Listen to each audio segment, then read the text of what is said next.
DoğaNaz sabahın ilk ışıklarıyla düştü yola. Denizli'nin Bozkurt ilçesi İnceler kasabası Karakısık Kanyonu bizi sessizce karşıladı. Sanki doğa, dostluğun hikayesini dinlemek ister gibiydi. Her adımda bir tebessüm, her durakta bir hatıra bıraktık ardımızda.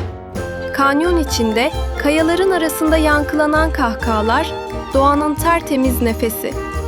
Yine bir yürüyüşten fazlasıydı bizim için. Dostluk, huzur, paylaşım dolu bir gündü. DoğaNaz Yürüyüş Grubu olarak bir kez daha kalbimizi doğaya bıraktık.